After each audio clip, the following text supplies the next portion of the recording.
satu.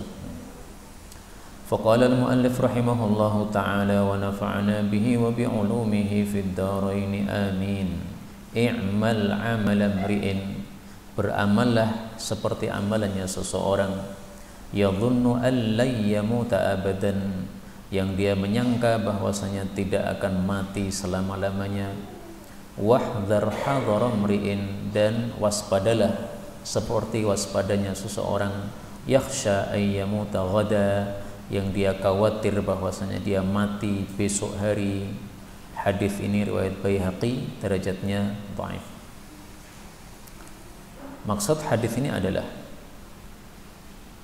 dalam masalah dunia dan dalam masalah akhirat kita harus bedakan. Kalau mencari dunia itu sekedarnya saja. Bayangkan layyamu ta'abadan, tidak akan mati selama-lamanya, sehingga santai ya. Cari makan untuk hari ini, besok bisa cari lagi karena masih ada nyawa. Nah itu kalau untuk cari dunia, tidak usah ngoyo ya, sesuai dengan keperluan saja. Sudah cukup ya sudah, lanjut besok. Tidak kepala jadikan kaki, kaki jadikan kepala, waktunya tidur malah bangun gara-gara cari duit. Tapi kalau masalah agama, maka kita bayangkan yamuta ghadan, seolah-olah besok hari kita sudah mati. Nah kalau besok kita mati, pasti kita sungguh-sungguh beramal. Andaikan malaikat maut mengatakan besok hari Senin saya datang cabut nyawamu, pasti kita 2 hari nggak tidur nih, Sabtu Ahad nggak tidur, karena Senin sudah mati ya. Sungguh-sungguh ibadah. Itu maksud hadis ini. Jadi isinya bagus, tetapi memang derajatnya dhaif. Sebagian orang memahami salah hadis ini. I'mal 'amalan mri'in yadhunnu an la yamuta abada. Maksudnya kalau kita menanam tanaman misalnya, maka kita tanam dengan bayangan nanti akan dipakai oleh orang-orang setelah kita, sehingga bersungguh-sungguh dalam cari dunia. Kalaupun kita usianya pendek, itu masih kita bisa mewariskan kepada anak-anak kita. Bukan itu yang dimaksud. Kalau itu nanti mikirnya dunia terus ya. Mikirnya harta terus, karena dia mati pun masih dilanjutkan oleh anak-anaknya. Bukan itu yang dimaksud dalam hadis ini. 1202. I'malu, beramallah, fakullun, maka setiap orang itu muyassarun, akan dimudahkan, lima khulaqalahu, terhadap apa yang diciptakan untuknya. Hadis ini sahih. Hadis ini ada sababul wurudnya. Sahabat Nabi bertanya, ya Rasulullah, kita manusia ini beramal sudah ada takdirnya atau belum ada takdirnya? Maka Rasulullah mengatakan, sudah ada takdirnya. Kamu sejak dalam perut ibumu sudah ditakdirkan nanti masuk neraka atau masuk surga. Nah, maka amalannya juga sudah ada takdirnya. Maka para sahabat mengatakan, kalau begitu ngapain kita beramal? Daripada susah-susah beramal, udah nunggu takdir aja. Kalau takdirnya masuk surga, kita tidak usah beramal, tidak usah sholat, tidak usah puasa, nanti juga masuk surga. Nah, maka Nabi menjawab, oh enggak begitu ya. Beramallah kalian, karena masing-masing dikasih kemudahan oleh Allah untuk sesuatu yang diciptakan untuknya. Artinya kalau kita diciptakan untuk surga, kita akan dimudahkan untuk melakukan amal-amal baik, sholat jamaah, puasa, zakat, baca Quran. Tapi kalau tidak diciptakan untuk surga, pasti akan dimudahkan untuk maksiat-maksiat. Na'udzubillahi min syarri dzalik. 1203. I'malu, beramallah, fakullun, maka setiap orang itu muyassarun, akan dimudahkan, lima yuhdalahu, untuk sesuatu yang dia itu ditunjuki kepadanya, minal qauli, dari ketetapan. Ketetapan di sini maksudnya adalah takdirnya Allah Subhanahu wa taala ya. Ditakdirkan baik, ahli jannah, dia akan dimudahkan untuk amal baik. Ditakdirkan neraka, dia akan dimudahkan untuk amal neraka. Nah, maka kewajiban kita bagaimana? Kewajiban kita berterus-terusan dalam amal baik. Kita nggak usah peduli takdir kita itu apa, nggak usah peduli, itu urusan Allah. Urusan kita adalah bagaimana kita melakukan kewajiban. Dan ketahuilah, biasanya orang mati sesuai dengan kebiasaannya. Biasanya berbuat baik, matinya baik. Biasanya berbuat jahat, matinya juga jahat. Orang yang tukang zina, matinya pas zina. Alhamdulillah. Suka baca Quran, matinya baca Quran. Semua kita mudah-mudahan husnul khatimah. Amin ya rabbal alamin. 1204. i'mali, beramallah, wala tattakili, dan jangan pasrah, yaitu pasrah kepada takdir. Fa inna syafaati, karena syafaatku itu lil halikina, bagi orang-orang yang binasa, min ummati, dari kalangan umatku. Hadis ini derajatnya juga dhaif. Yang dimaksud halikin itu adalah orang-orang yang pelaku dosa besar. Dan makna ini sahih, bahwa syafaat Nabi akan diberikan kepada orang-orang yang melakukan dosa-dosa besar di antara umat beliau.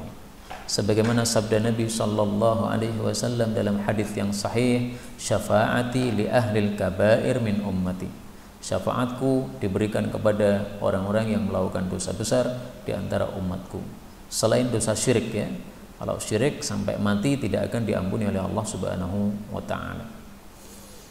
1205, a'inu, bantulah auladakum, anak-anak kalian, alal birri, untuk melakukan birrul walidain.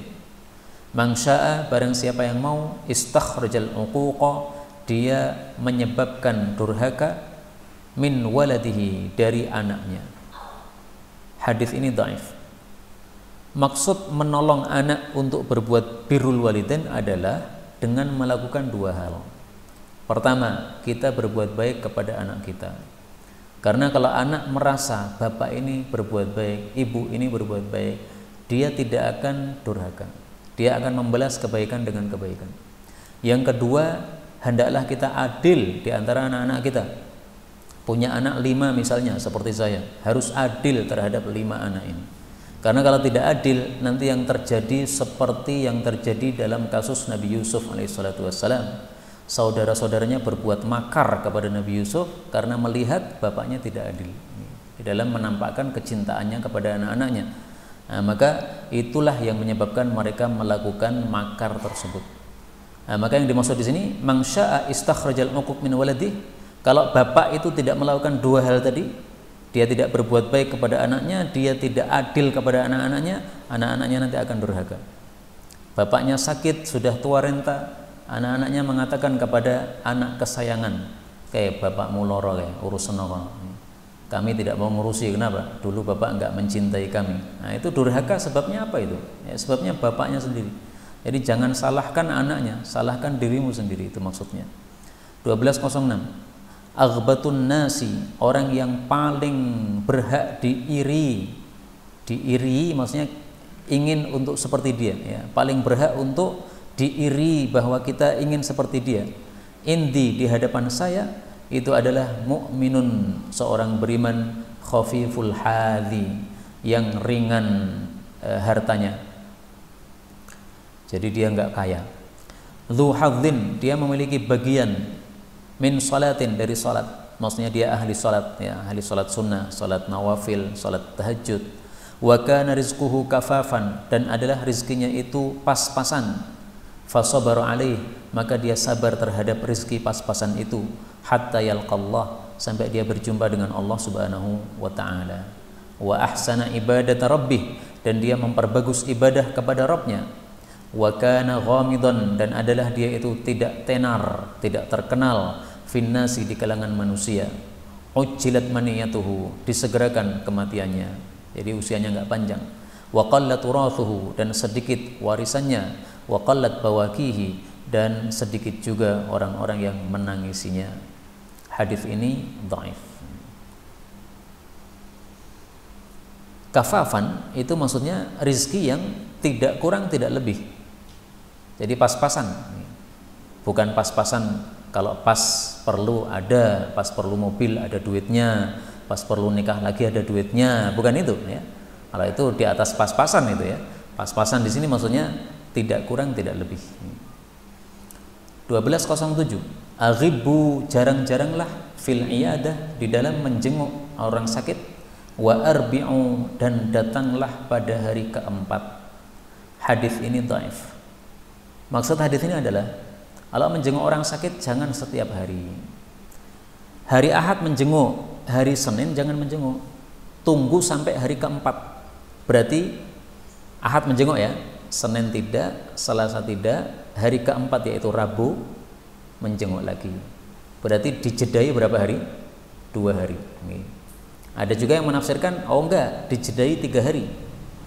Nah, maka diperselisihkan, hari keempat itu maksudnya hari keempat setelah menjenguk, atau hari menjenguk itu termasuk dihitung hari pertama, hari kedua, hari ketiga, hari keempat. Itu maksud dari arbi'u, ya. Jenguklah lagi hari keempat, ditanya lagi gimana kondisinya.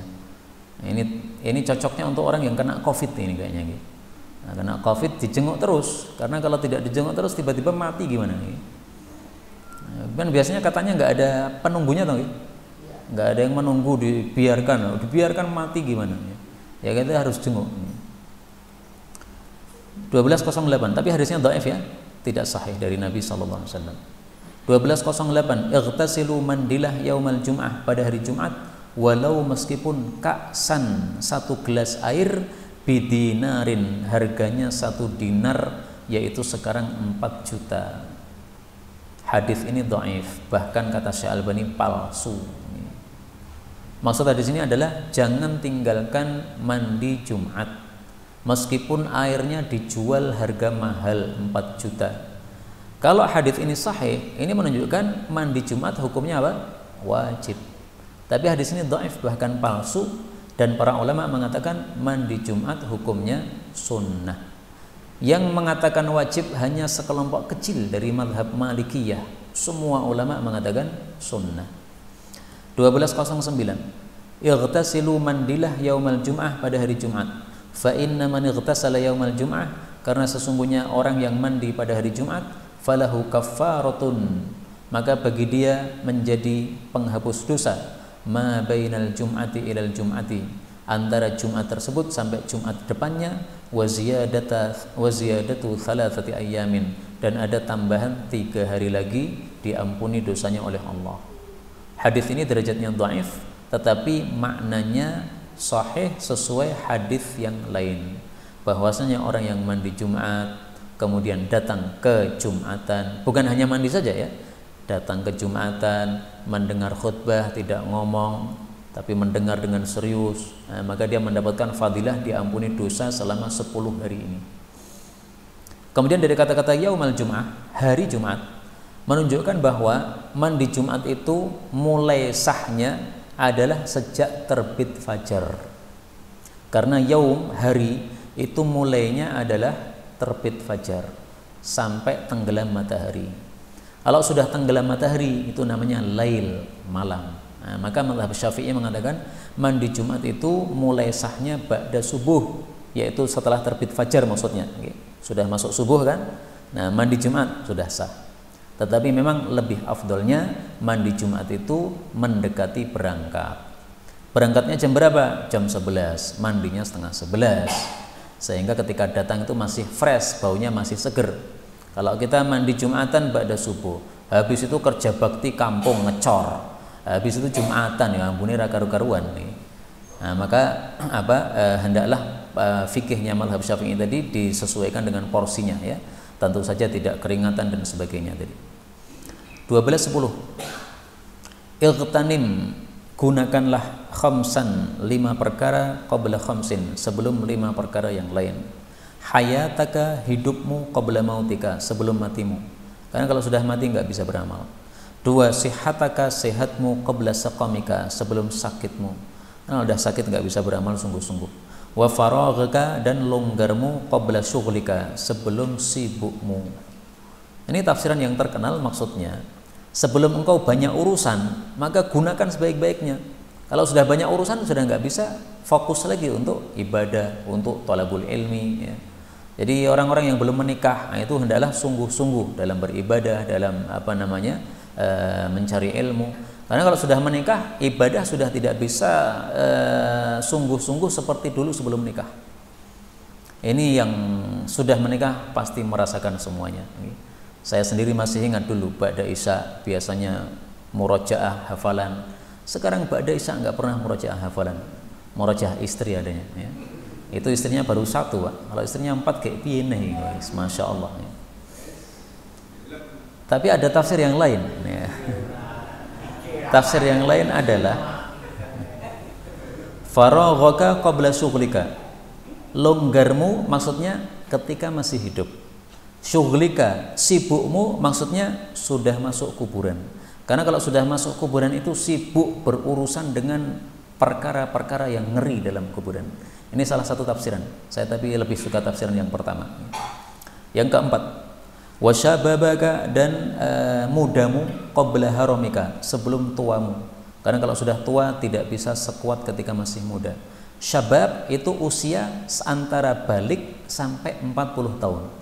Kalau sudah lebih dari 40 tahun berarti sudah bukan syabab lagi ya. 41 bukan syabab. Alhamdulillah sekarang saya masih syabab nih. Jadi masih bisa nambah nih. Nambah ilmu bukan nambah istri Pak. Jenengan niku suudon mawon. 5 ya. Wa ghinaka, dan kayamu qabla fakrika, sebelum fakirmu. Maksudnya kita itu kalau kaya segera beramal. Kenapa? Kita nggak ngerti apakah kayanya ini terus menerus. Karena banyak orang yang kaya akhirnya bangkrut, akhirnya uangnya habis. Ketika uangnya habis baru menyesal, kenapa dulu saya tidak wakaf, kenapa saya dulu tidak bangun masjid, kenapa saya dulu tidak bantu orang miskin. Nah, maka sebelum terjadi fakir, maka duit yang banyak segera digunakan beramal. 12-11 Ightanimu, gunakanlah ad-du'a, gunakanlah sebaik-baiknya ad-du'a, doa indar riqah, ketika hati sedang lembut.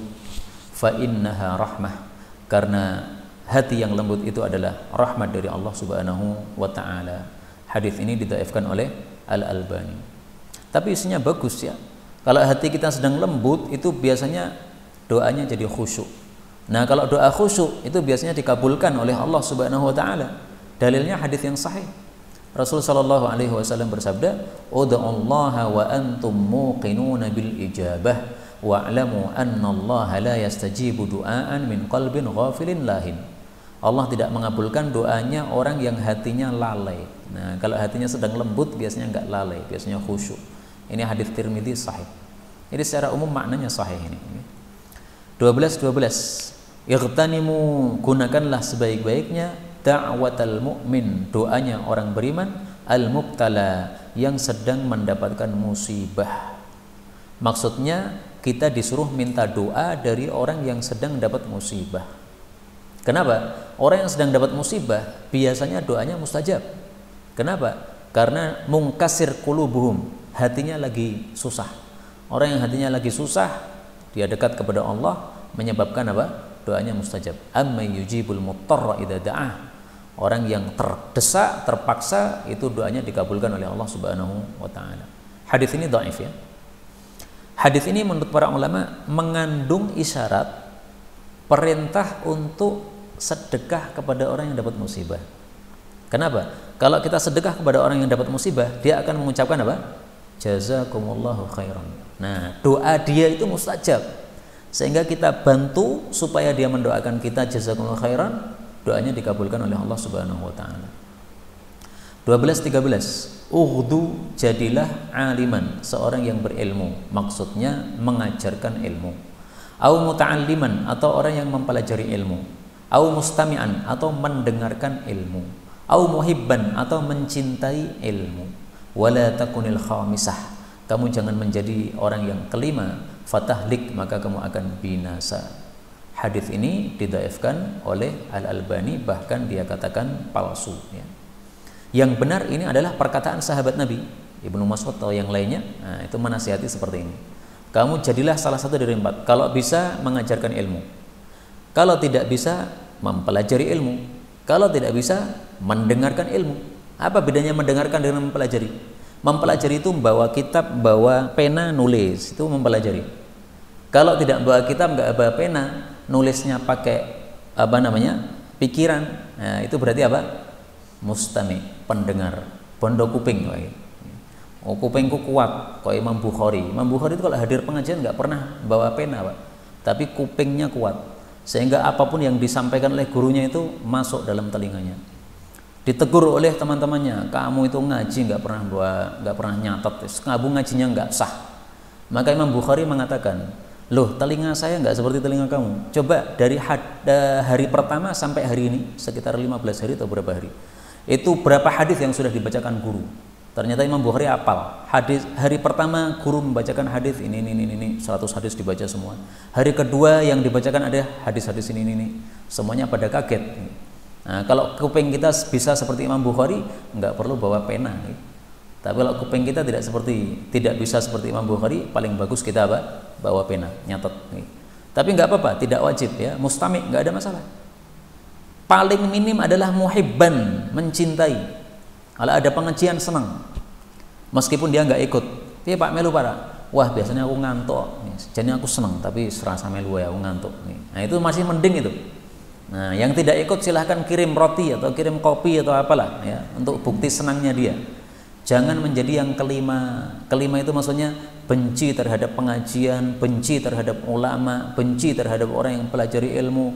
Nah itu nanti akan binasa kayak begitu itu. Tapi saya temukan perkataan yang sangat bagus sekali. Perkataan Ibnu Abdil Bar. Dia mengatakan, "Wa man lam yuhibbuhum," siapa yang tidak cinta kepada ulama, faqad abghadahum aw qarab. Itu sama dengan sudah benci kepada mereka.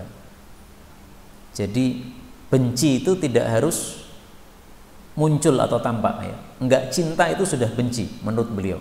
Wallahu a'lam bishawab. Maka berarti maksudnya wajib cinta kepada para ulama. 12-14 Ughdu, berpagi-pagilah. Jadi ughdu yang pertama tadi jadilah. Kalau sekarang apa? Berpagi-pagilah fi talabil ilmi, dalam mencari ilmu. Fa inni sa'altu rabbi, karena saya sudah meminta kepada Allah ayyubarika li ummati, untuk memberkahi bagi umatku fi bukuriha, pada waktu paginya, yaitu ba'da subuh sampai terbit matahari. Wa yaj'alu dzalika, dan Allah meletakkan keberkahan tersebut yaumal khamis, pada hari Kamis. Hadis ini dhaif.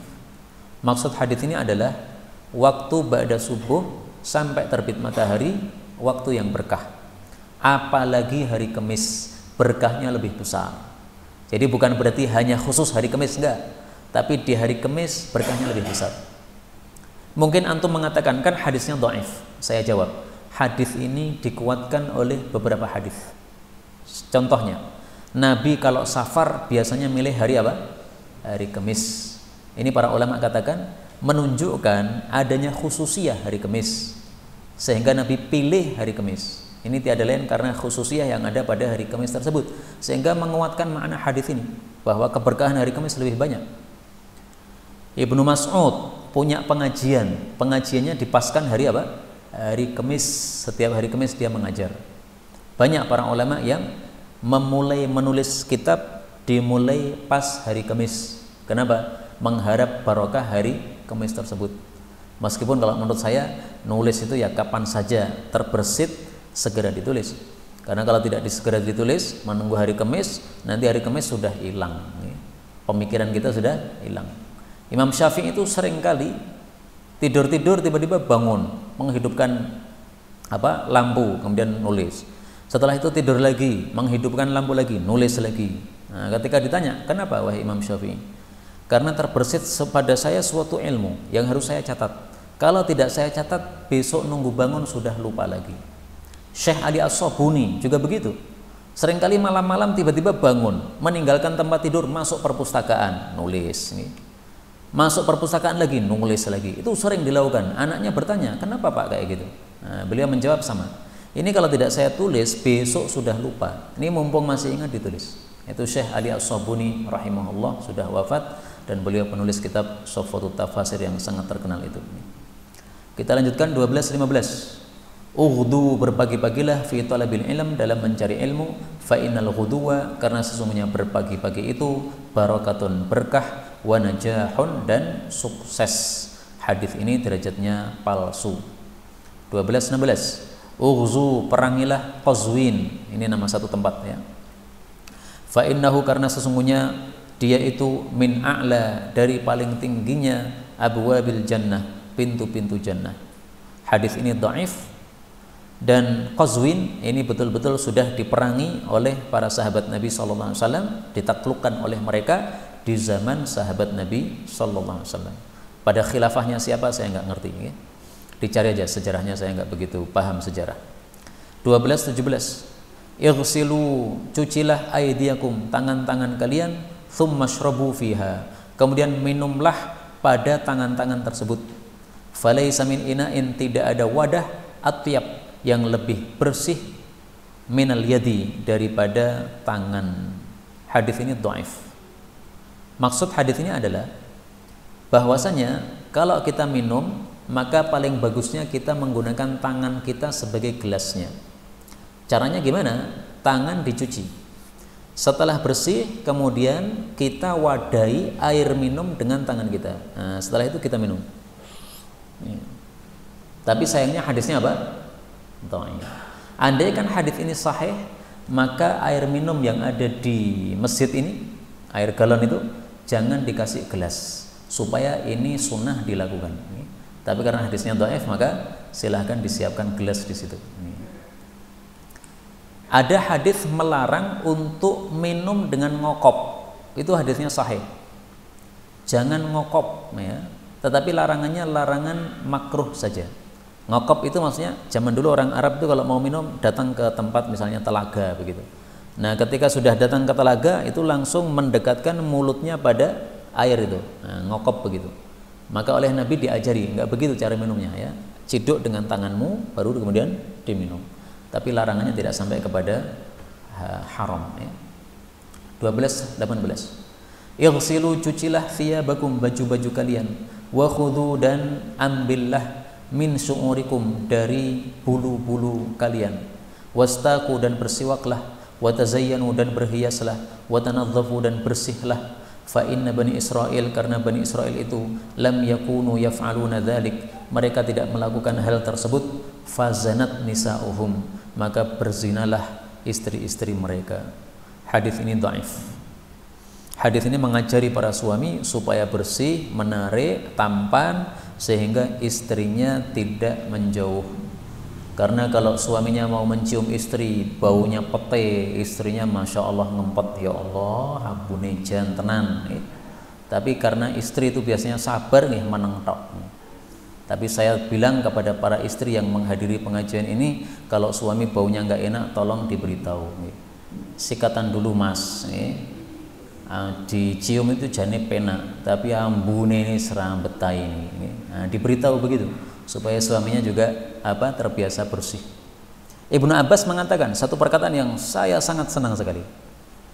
Inni la atazayyanu limraati kama uhibbu an tatazayyana li. Saya itu berhias untuk istriku sebagaimana saya senang bahwa istriku berhias untuk aku. Jadi Ibnu Abbas senang kalau melihat istrinya dandan, maka dia pun juga dandan terhadap istrinya. Istri itu kalau pinter dandan, suami nggak akan mikir istri kedua. Nggih napa mboten?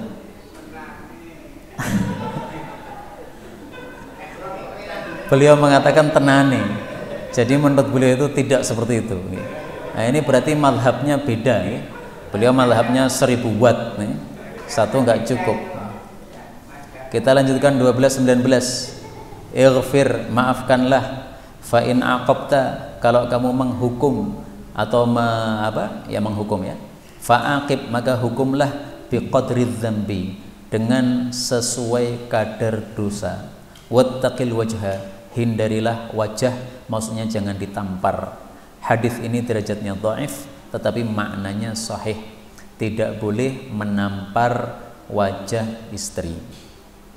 Kenapa? Karena Rasulullah SAW mengatakan, wala tuqabbih,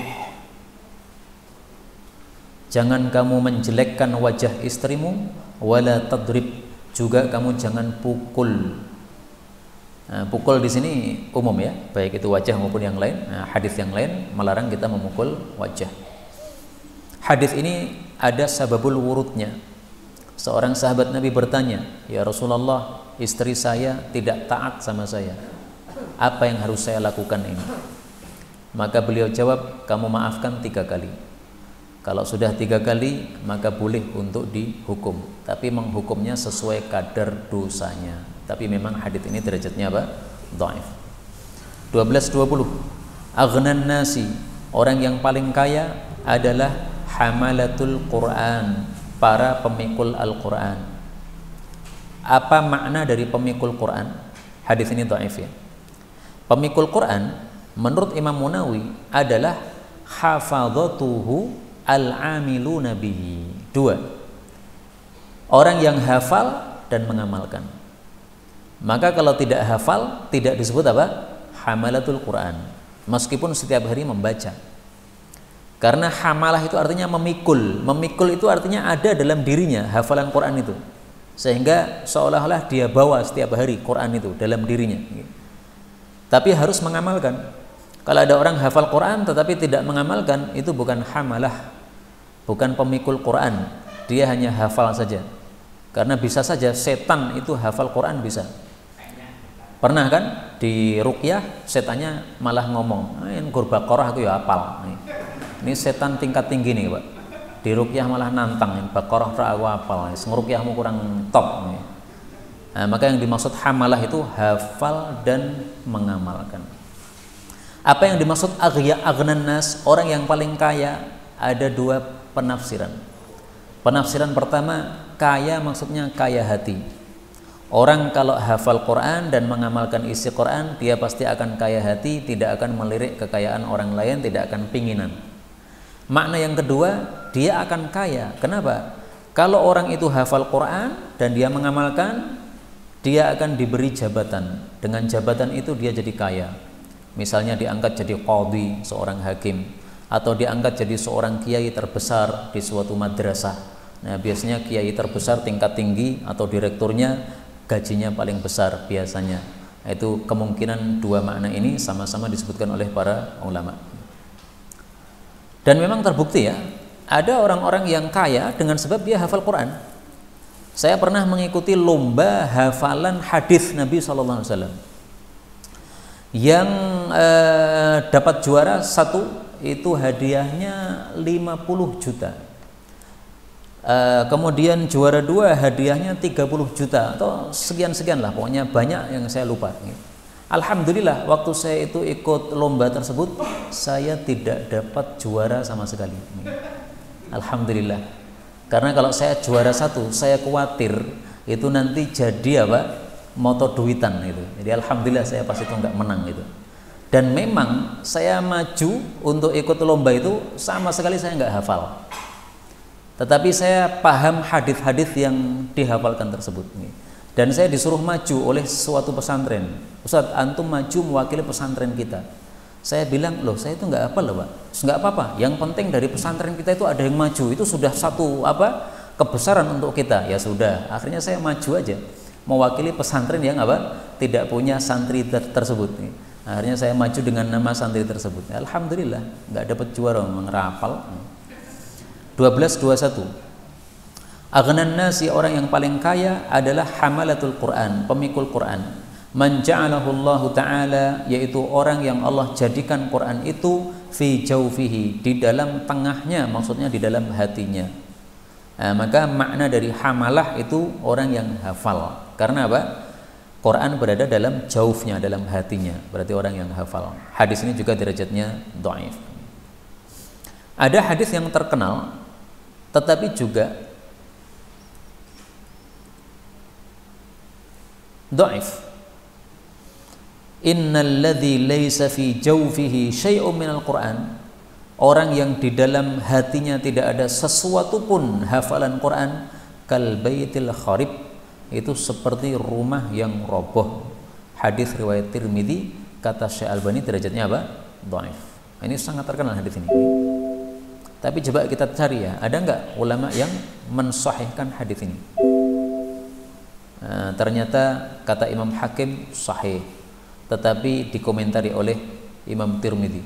Apa? Imam Tirmidzi mengatakan juga sahih, tapi dikomentari oleh Imam Munawi bahwasanya dalam sanadnya ada rawi bernama Qabus bin Abi Dhubyan. Dia seorang rawi yang dhaif. Fasihhatu lahu muhalun. Maka sahih untuk hadis ini enggak mungkin. Karena itulah Imam Zahabi ketika menulis ringkasan untuk kitabnya Imam Hakim, dia mengatakan Qabus layyin. Qabus ini seorang rawi yang lemah. Jadi tidak mungkin derajatnya apa? Sahih. Tapi isinya bagus ya, menghasung kita untuk hafalan Quran supaya kita tidak seperti rumah yang roboh. 12:22. if uftutihat, telah ditaklukkan al-qura, kota-kota, bisayfi, dengan pedang, yaitu dengan perang. Waftutihatil Madinah, adapun kota Madinah ditaklukkan bil Quran, dengan dakwah Al-Quran.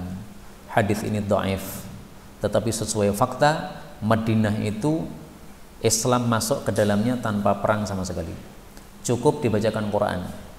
Bagaimana ceritanya? Ceritanya orang-orang dari Madinah melakukan haji ke Mekah, maka bertemu dengan Rasulullah sallallahu alaihi wasallam. Maka mereka mengatakan, wahai Rasulullah, engkau datang ke kota kami Madinah, nanti kami tampung, kami akan membela dakwahmu.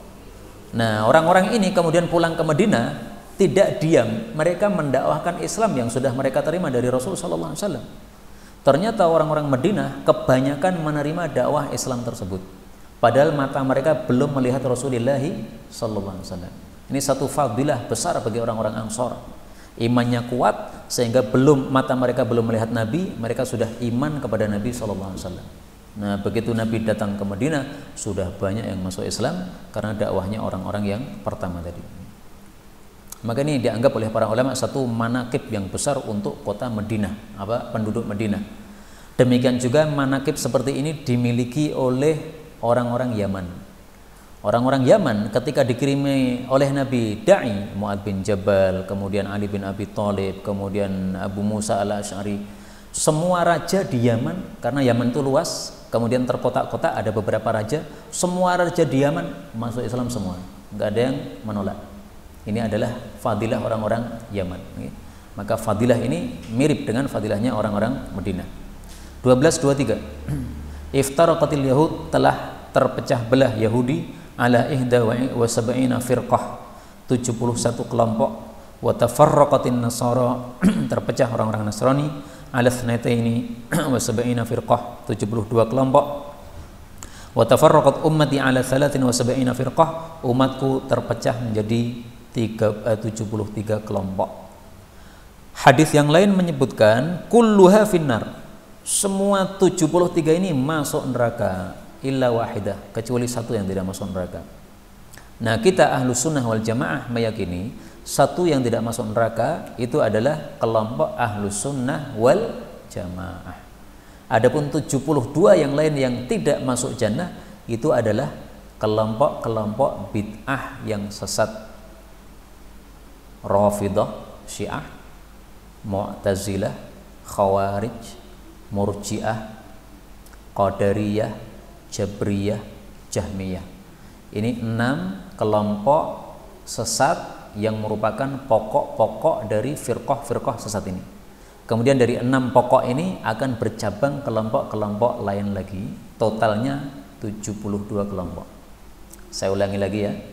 Rawafid, Rafidah atau Syiah, kemudian Khawarij, kebalikan dari Khawarij adalah Murji'ah, kemudian Qadariyah, kebalikan dari Qadariyah Jabariyah, kemudian satu lagi Jahmiyah. Nah, ini 6 kelompok ahli bid'ah yang inti-inti dari 6 ini bercabang-cabang lagi menjadi 72. Semuanya di neraka. Apa maksudnya semuanya di neraka? Semuanya berhak masuk neraka kalau tidak mendapatkan ampunan dari Allah Subhanahu wa ta'ala. Jadi jangan salah paham. Jangan kita mengatakan, wahai orang-orang Syiah, kamu pasti masuk neraka, saya pasti aman dari neraka karena saya ahlu sunnah. Ini perkataan salah, batil kayak begini. Kenapa? Ahlu sunnah bisa masuk neraka gara-gara dosa. Ahli bid'ah bisa gagal masuk neraka gara-gara Allah ampuni. Allah berhak mengatakan, kamu sebenarnya berhak masuk neraka karena kamu ahli bid'ah. Tapi kamu saya lihat ahli puasa, ahli sedekah, ahli tilawah, ahli tahajud. Amaliyahmu lebih bagus daripada ahli sunnah ini. Ini ahli sunnah tapi orang genah dia. Suka maling, suka ngembat harta orang, minjem duit orang balik. Akhirnya Allah, udah nih yang ahli sunnah saya siksa dulu di neraka biar dia bersih dulu. Kamu ahli sunnah saya maafkan karena kamu itu kesalahannya di keyakinanmu, akidahmu akidah batil, akidah ahli bid'ah. Tapi saya maafkan. Ini Allah bisa seperti ini.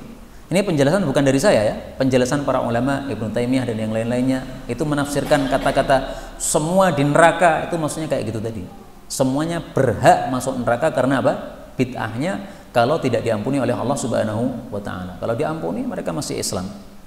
Apa dalilnya mereka masih Islam? Nabi mengatakan ummati, umatku, berarti umat Islam. Umat Islam terpecah jadi 73 kelompok. Satu ahlu sunnah wal jamaah, lain-lainnya menyelisih ahlu sunnah wal jamaah. Dan ternyata ahlu sunnah wal jamaah itulah yang mayoritas. Kita lihat Syiah seberapa sih? Paling di Iran itu yang besar. Khawarij mana ada sekarang? Paling ada apa sisa-sisa pemikirannya ya. Nah, sehingga mayoritas umat Islam ini adalah apa? Ahlu sunnati wal jamaah. Karena itu sekali-kali jangan mudah-mudah menyelisih kesepakatan ulama. Kita nanti akan nyempal kemudian menjadi firqah. Para ulama katakan mereka disebut firqah itu gara-gara menyelisih ijma atau kesepakatan ulama. Jadi sebab munculnya firqah itu apa? Menyelisih kesepakatan para ulama. Ulama sepakat bahwasanya iman itu qaulun bil lisani wa tasdiqun bil qalbi. Hatinya harus meyakini dan mulutnya harus mengucapkan asyhadu an la ilaha illallah, asyhadu anna muhammadar rasulullah. Ini sudah sepakat para ulama. Tiba-tiba ada yang nyempal, ada yang menyelisih kesepakatan itu. Nah, muncullah kemudian kelompok Khawarij, kelompok Murji'ah, kelompok Mu'tazilah. Itu gara-gara nyempal dari kesepakatan. Karena itu hati-hati ya, nyempal dari kesepakatan. Sebagian orang mengatakan enggak ada kesepakatan ulama itu. Karena Imam Ahmad mengatakan manidda'al ijma' fahuwa kadzib. Barang siapa yang mendakwakan adanya ijma', kesepakatan ulama, itu orang dusta. Nah, ketahuilah bahwa Imam Ahmad mengatakan ini dalam rangka menolak dua tokoh, Al-Asam dan Bishr Al-Marisi, yang dia ahli bid'ah, yang mudah-mudah mengatakan ini ijma, dalam rangka menolak dalil hadis Nabi SAW. Kalau ditampilkan hadis, dia mengatakan ini hadisnya ora payu. Kenapa? Menyelisih ijma. Padahal mereka nggak paham ijma. Belum ada kesepakatan ulama, mereka mengatakan sudah disepakati ulama. Itu maksud perkataan Imam Ahmad. Bukan berarti tidak ada kesepakatan ulama, bukan. Ulama salaf sepakat bahwasanya musik haram, itu sudah ada kesepakatan itu. Ulama sepakat bahwasanya satu dunia ini harus dipimpin oleh apa? Satu pemimpin muslim, itu sudah ada kesepakatan. Adapun pendapat muncul setelah itu boleh dua pemimpin, yang penting berjauhan, tidak saling memerangi, itu pendapat syadz, jangan dipakai. Pendapat syadz itu janggal, itu jangan dipakai. Wanita tidak wajib Jumatan, ini sepakat ulama. Yang mengatakan wanita wajib Jumatan itu nyempal dari sepakat, nggak usah dipakai, nggak usah didengar suaranya. Sepakat ulama selama masih bisa menggunakan air wajib untuk wudhu, tidak boleh tayamum meskipun dia musafir, udah sepakat. Sekarang muncul pendapat baru, musafir meskipun lihat air boleh tayamum. Buang pendapat ini, nggak usah didengarkan. Kenapa? Menyempal dari apa? Kesepakatan para ulama. Dan ilmu kesepakatan ulama ini jarang dibahas, sehingga perlu kita untuk menghidup-hidupkan lagi ilmu ini. Kita lanjutkan 1224. Ifrisu, hamparkanlah li untuk saya, qatifati selendang saya, filah di dalam liang lahat saya. Fa innal ardo, karena bumi itu lam tusallat, tidak diberi kekuasaan ala ajsadil anbiya, untuk memakan jasad-jasad para nabi. Hadis ini derajatnya dhaif, belum ada tulisannya, ditulis sendiri. Tetapi maknanya sahih, bahwasanya Nabi Muhammad SAW ketika wafat di kuburannya itu dikasih selendang, baru kemudian Nabi ditaruh di atas selendang tadi. Tapi para ulama mengatakan ini khususiyah bagi Rasulullah SAW. Untuk umatnya tidak boleh melakukan seperti ini, hukumnya makruh. Jadi kalau kita mati, kita pesankan nanti dikasih jarik dulu sebelum kita ditidurkan, hukumnya apa? Makruh. Kenapa? Ini tidak dianggap sebagai sunnah Nabi. Karena Nabi berbeda dengan manusia biasa. Nabi itu ketika di kuburan jasadnya utuh sampai hari kiamat. Kalau kita nanti akan dimakan tanah. Sehingga kalau kita menambahi jarik di bawah jenazah kita, itu berarti kita sudah menyia-nyiakan, mubadzir satu jari. Menyia-nyiakan itu dilarang dalam Islam. Kemudian di sini ya, bumi tidak diberi kekuasaan untuk makan jasad Nabi. Ini sahih dari hadis yang lainnya, sudah kita tampilkan dulu. Hadis terakhir 1225, afrodu ummati orang yang paling ahli faraid di antara umatku adalah Zaid bin Thabit. Hadis ini derajatnya sahih, menunjukkan bahwa sahabat-sahabat Nabi itu bertingkat-tingkat keilmuannya, dan bahwasanya sahabat Nabi itu bertingkat-tingkat atau berbeda-beda kepakarannya. Sayyidina Zaid bin Thabit kepakarannya ilmu faraid, disampaikan oleh Nabi SAW. Nabi menyampaikan seperti ini tujuannya apa? Supaya orang-orang belajar kepada pakarnya masing-masing. Yang pengen belajar faraid, ngaji sama Zaid bin Thabit. Belajar tafsir, ngaji sama Ibnu Mas'ud. Kalau Ibnu Mas'ud sudah mati karena dia tua, Ibnu Abbas karena dia termasuk yang muda. Yang mau belajar hadis, ngaji sama Ibnu Umar. Ini dalam rangka untuk menunjukkan fadilah, supaya orang-orang tahu fadilahnya mengambil ilmu dari pakar masing-masing. Termasuk masalah ijma yang saya sampaikan tadi tentang kesepakatan ulama. Bagaimana sikap kita? Sikap kita adalah mengambil dari ulama-ulama yang terkenal ahli ijma, yaitu ulama-ulama yang terkenal sering menyampaikan ini masalah sudah ijma, ini masalah belum ijma tapi ada perselisihan. Ada ulama-ulama yang terkenal menyampaikan hal itu. Nah, itu disebut ulama-ulama ahli ijma. Nah, untuk mengetahui mana ijma yang terpakai, mana ijma yang hanya khayalan, bukan betul-betul ijma, kita kembali kepada ulama ahli ijma. Kalau ahli ijma mengatakan ini ijma, itu betul-betul ijma. Meskipun ada pendapat yang menyendil, yang menyelisih, itu pendapat yang tidak teranggap. Contoh ya, saya kasih contoh. Para ulama ahli ijma mengatakan nikah mut'ah disepakati ulama hukumnya haram. Menyelisih mereka Ibnu Abbas yang membolehkan nikah mut'ah. Nah, Ibnu Abbas menyelisih ini penyelisihan yang tidak dianggap, tidak merusak ijma yang sudah ada.